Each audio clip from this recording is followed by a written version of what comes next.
Bismillahirrahmanirrahim. Elhamdülillahi Rabbil alemin. Ve salatu ve selamu ala Resulina Muhammedin ve ala alihi ve sahbihi ecma'in. Emma ba'd. Değerli kardeşlerim, 5. dersimizin konusu, sohbetimiz Mebhethur Risale. Peygamberlik bahsi, Risalet bahsi.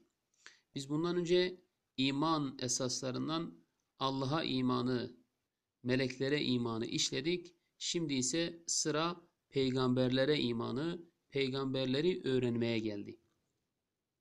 Tabi bu sohbetimize girmeden önce şöyle bir önceki dersimizde yani meleklere iman konusunda, melekler bahsinde sondan 2. satıra dönüyorum ve orada bir hatamızı düzelteceğiz. Ne meru ne jin, o meleklerden bahsediyordu. Meleklerin özelliklerini zikrediyordu. Molla Halil Esirdi. Onlar ne meru ne jin, ne erkekler ne de dişiler. Yani onlar için cinsiyet söz konusu değildir.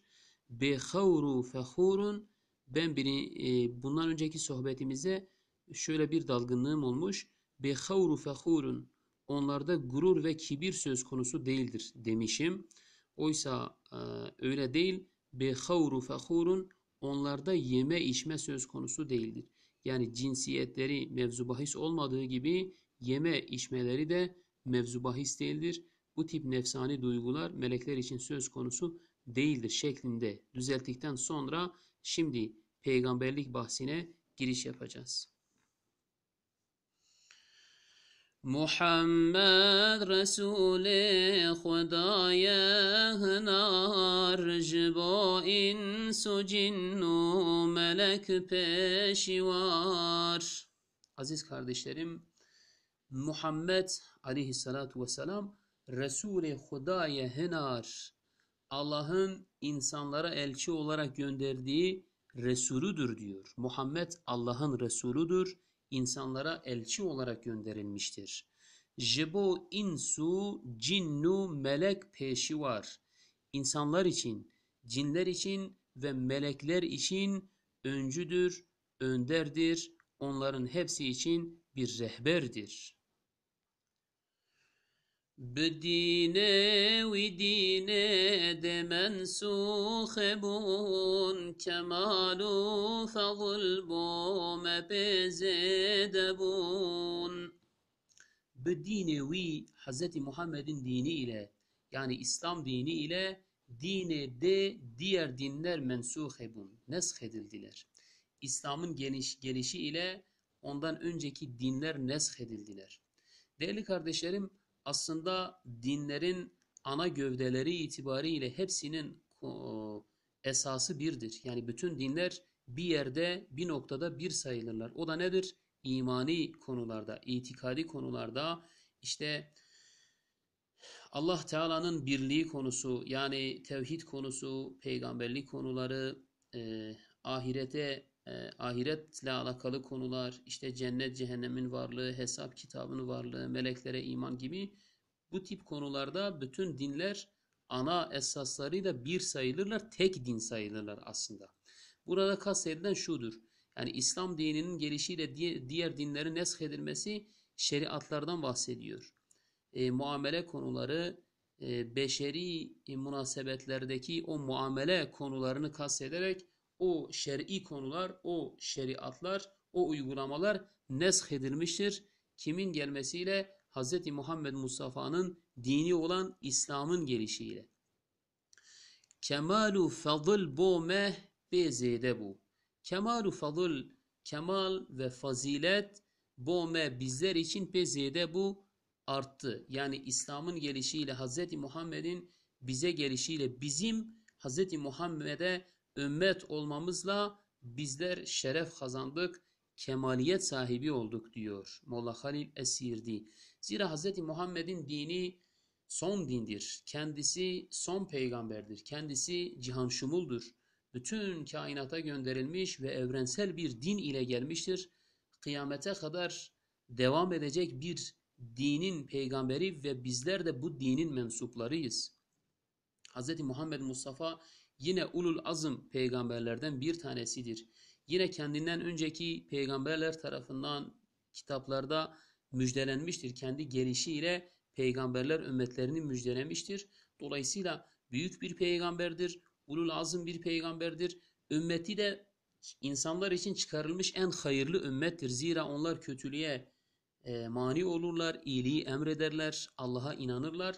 Dolayısıyla bu manada Hz. Muhammed'in de en hayırlı peygamber olması, ümmetinin de en hayırlı ümmet olması zaten mantıklıdır, zaten gereklidir. Kemalu fadıl bu mehbezede bu. Bizler için Hz. Muhammed'in gelişiyle, İslam dininin nazil oluşuyla ve bu dine mensup olmamızla bizler de fazilet sahibi olduk, şeref sahibi olduk, izzet sahibi olduk. خذ أوكر خاتم أنبياء ولكن أواسر ورئت قياء. Hude ev kıre Allah onu kılmıştır. Hateme enbiya. Peygamberlerin sonuncusu kılmıştır. Yani son peygamber olarak gelmiştir. Velakin fakat eve servere etkiya. Fakat o muttaki insanların, hayırlı insanların önderidir, rehberidir. Dolayısıyla sıralama olarak peygamberlerin sonuncusu ama hayırlı insanların da önderidir diyor. Evi Abdullah babeda Amine Medine Mekke mevlidu medfene. Evi Abdullah babe, onun babası Abdullah'tır. Da Amine, annesi Amine'dir. Medine ve Mekke, Medine ile Mekke mevlidu medfene. Onun doğum ve vefat yeridir. Defnedildiği yerdir. Yani Mekke'de doğmuştur, Medine'de vefat etmiştir. Birisi bir şehir onun doğum yeri, bir tanesi de vefat yeridir. Jenesla Kureyş'e jetухme Arab nübüvvet salaçli dairab. Jenesla Kureyş'e, Kureyş nesline mensuptur. Kureyş kabilesine intisap eder. Jetухme Arab, Araplardandır. Yani kendisi etnik köken olarak Arap nesline mensup, kabile olarak da, zürriyet olarak da Kureyş kabilesine intisap eder. Kureyşi ve Arap'tır. Nübüvvet dısala çelli, peygamberlik ise, yani nübüvvet, nebilik ise dısala çelli da 40. senede dahi Rab Allah Teala ona vermiştir. Nübüvveti, peygamberliği 40 yaşında kendisine vermiştir diyor. 40 yaşında nebi olmuştur. Sese de koborinu ev bu Resul. Sese de koborinu ev bu Resul. Mekeh bu khadeh salede kır kabul. 40'ta nebi olmuş. Sese de koborinu 3 yıl daha geçmiş. Ev bu Resul, o Resul oldu. Yani 40'ta nebi olmuş, 43'te ise Resul olmuştur diyor. Ne demek oluyor? Hani 40 yaşına geldiğinde Allah Teala ona peygamberlik gönderdi, kendisi nebi oldu. Burada aslında belki biraz nebi Resul farkını aşmamız gerekiyor. Çok farklı tarifler olmakla birlikte nebi bir manada tebliğ ile memur olmayan, yani insanlara o dini tebliğ etmekle, ulaştırmakla emrolunmayan kişi, olunmayan peygamberdir. Dolayısıyla Hz. Muhammed de bu manada 40'tan 43. seneye kadar, yaklaşık 3 sene kadar kendisi çevresindeki insanlarla İslam'ı konuşmuş. Orada o şekil Müslüman olanlar olmuş ve Hz. Muhammed bütün insanlara, herkese bu dini açık bir şekilde ilan etmemişti. Gizli olarak bu tebliğ devam ediyordu. Gizli şekilde, yani genel manada bir ilan söz konusu değildi. Ama 3 sene geçtikten sonra Allah Teala dini herkese yaymasını, dini ilan etmesini istemişti. O da bunu yaptı. İşte o vakit ne olmuştur? O vakit, yani 3 sene sonrasında Koborinu, o 3 sene geçince ev bu Resul Ola Halil diyor, o zaman Resul olmuştur. Hz. Muhammed 40'ta nebi, 43'te Resul oldu. Çünkü tebliğ ile emrolundu. Mekke bu xwe 10 salede kır kabul. Mekke'yi kendine 10 sene daha kabul gördü. Yani Mekke'de Hz. Muhammed peygamber oldu. 3 sene sonra Resul oldu. Onun üzerinden 10 sene daha Mekke'de kaldı. Dolayısıyla 13 sene tamamlanmış oldu. Mekke kobale. Mekke kobale Medine ve şul ve dehbuarin dünyayı çu.